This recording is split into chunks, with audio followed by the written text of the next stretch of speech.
It is Friday, the 24th of June 2022.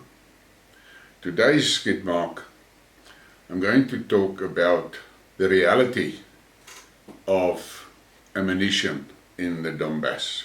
Over the past 3 months, I've listened to lots of debates about the war in the Ukraine. And I have listened to guys that is shooting the breeze, and I've listened to guys that has got good information and that is reputable. And I listened one night to a debate in which the one guy made the statement that if NATO should get involved with Russia on the same basis as what is happening in the Ukraine, within 5 to 7 days, NATO will be out of ammunition. And that made me think. And I tried to imagine the situation.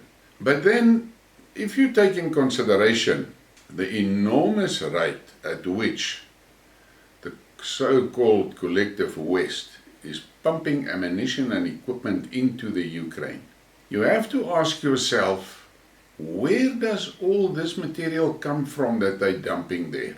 And last night, I saw a discussion by Alexander Mercurius of the Duran, in which he analyzed a document that was published by a British think tank. Now I'm going to put links to the document and to Alexander's video in the description of this video, so you can go and check them.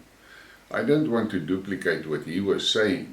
And I just want to add this before I go to some of the points that he made out of that document. I listened to another debate, and there was a Chinese guy in the debate, and he said the American guy was making a big noise about the American naval power, and the Chinese guy said to him that China has 1,000 missiles in stock. Take note, in stock.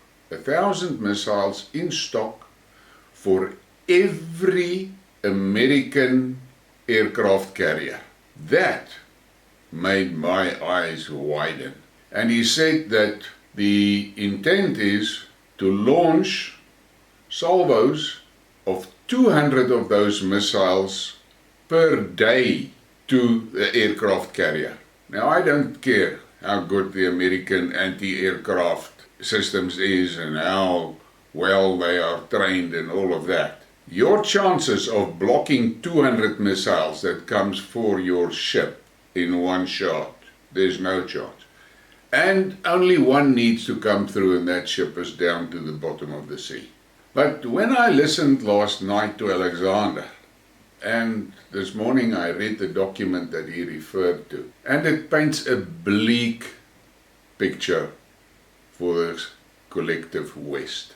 I'm going to read some of the document content to you, and I will also during this video I will be putting up some images of Russian military installations, industrial installations. The writer of the document asks the question, can the West still provide the arsenal of democracy? The war in Ukraine has proven that the age of industrial warfare is still here.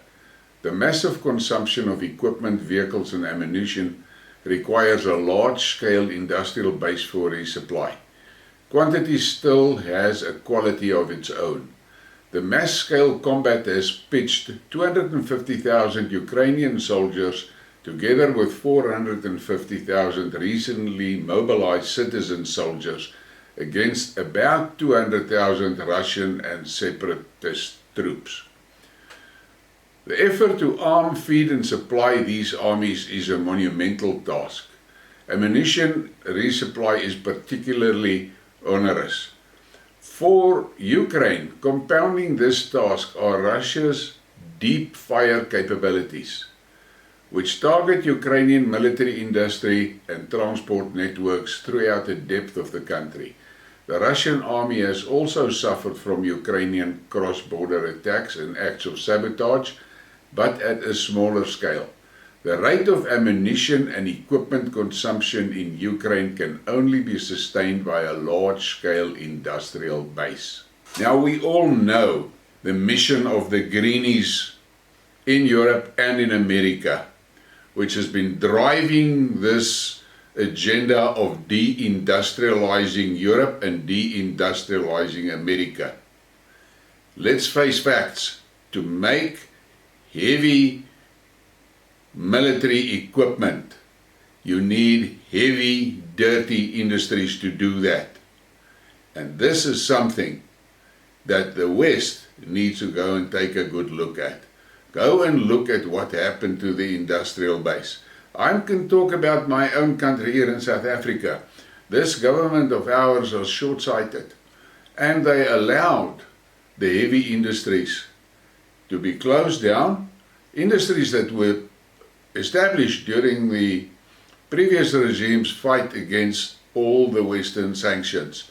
Industries that made us self-sufficient. Those industries, all of that has been allowed to die down and be swamped by cheap imports from China. But that's another point. Let's stick to this thing that's going on with the collective West. They are in trouble because it's quite clear. The American military-industrial complex has also farmed out a lot of the actions that is needed in building armament. Their biggest problem is their missile side. They are dependent on rare earth that comes from China. Now, it is quite clear that China and Russia is in the same camp. As one guy said it, they're not shoulder to shoulder, but they are back to back. And that makes a difference. What is the chances of China ensuring that the collective West will get rare earth in their combat against Russia? I don't think there's a good chance for it. And we also know that the American industrial complex is cumbersome, and they are profit driven, and they're making equipment that is very sophisticated but not very reliable on the battlefield, and it needs a lot of maintenance and a big maintenance crew to keep those things fighting fit. We've seen it now in the Ukraine. The M777 howitzers there was a big song and dance about them, and now we get them reports out of the Ukraine that those things, if there's 10 of those units that starts firing, after 10 shots, 6 of them needs maintenance and only 4 is left. And these are the realities. And that gun was never designed for the type of combat that they're applying it to now. And that was said by Scott Ritter. He made a point of the fact that that gun was never going to work properly in the Ukraine. Then we look at the multiple rocket launchers. Yes, look at the rocket launcher mobile standing there.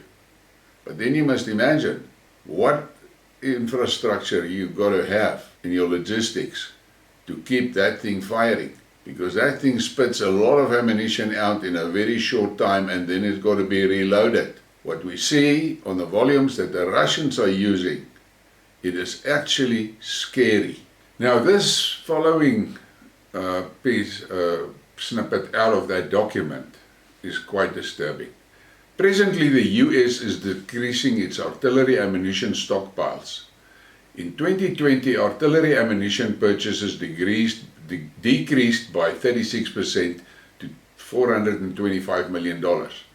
In 2022, the plan is to reduce expenditure on 155mm artillery rounds to $174 million. This is equivalent to 75,357 M795 basic dumb rounds for regular artillery, 1,400 XM1113 rounds for the M777, and 1,046 XM1113 rounds for the extended round artillery cannons. Finally, there are $75 million dedicated for the Excalibur precision-guided munitions that cost $176,000 per round, thus totaling 426 rounds. 426 rounds. In short, US annual artillery production would at best only last for 10 days to 2 weeks of combat in the Ukraine, if the initial estimate of the Russian shells fired is over by 50%. It would only extend the artillery supply for 3 weeks. Now that debate that I listened to, and where the guy made the statement that NATO will be out of ammunition in 7 to 8 days, is beginning to make sense, because this guy is quite meticulous in his estimates. And then comes this one. The US is not the only country facing this challenge. In a recent war game involving US, UK and French forces, UK forces exhausted national stockpiles of critical ammunition after 8 days. But now you must take note, the UK has also sent a lot of ammunition to the Ukraine. And if you listen at Boris and you listen at Truss, they are talking as if the UK can roll over Russia in no time flat. These people has totally lost touch with reality, and they are pushing to get NATO into a war with Russia. But they don't look at basics like these. And you must understand, this guy made his assumptions and calculations on the stocks that the collective West had before they started disarming themselves. So I have heard many rumors now about shortages, and the biggest issue for me was when the industrial complex said, okay, we have a problem with the Javelins, we can only hope to replenish the stocks by end of 2026. 2026. Russia is fighting today. Russia is ready for them today, not in 2026. By 2026 there will be nothing left to which the military industrial complex can send the ammunition. Now, I'm going to read this snippet, although I'm going to put the link in the description of this video. I have to read this. Unfortunately, this is not only the case with artillery. Anti-tank Javelins and air defense Stingers are in the same boat. The US shipped 7,000 Javelin missiles to Ukraine, roughly 1/3 of its stockpile, with more shipments to come. Lockheed Martin produces about 2,100 missiles a year. Through this number might ramp up to 4,000 in a few years. Ukraine claims to use 500 Javelin missiles every day. The people in the West, and I'm talking about the newcons and that idiots in the EC, they better take note of this realities. There's guys that make a lot of stories about the power of the NATO Air Force. Forget about it. Let's forget about the airplanes and what will happen to them with the anti-aircraft systems and so forth. Problem is, that airplane needs to be armed before it goes onto a sortie. And now you've already seen, there's a hell of a problem with armaments for the West. I'm not going to spend more time on this because the document link will be there and you can listen to Alexander. I'm just going to read the conclusion of this document. The war in Ukraine demonstrates that war between peer or near-peer adversaries demands the existence of a technically advanced mass-scale industrial-age production capability. The Russian onslaught consumes ammunition at rates that massively exceed US forecasts and ammunition production. For the US to act as the arsenal of democracy in defense of Ukraine, there must be a major look at the manner and the scale at which the US organizes its industrial base. The situation is especially critical because behind the Russian invasion stands the world's manufacturing capital, China. As the US begins to expend more and more of its stockpiles to keep Ukraine in the war, China has yet to provide any meaningful military assistance to Russia. The West must assume that China will not allow Russia to be defeated, especially due to a lack of ammunition. If competition between autocracies and democracies has really entered a military phase, then the arsenal of democracy must first radically improve its approach to the production of material in wartime. This whole document and Alexander's video makes it very clear that the newcons are rattling the cage of Russia and they are beating on the war drums, and if that war actually happens, the collective West will be out of ammunition in 6 to 10 days. Think about that.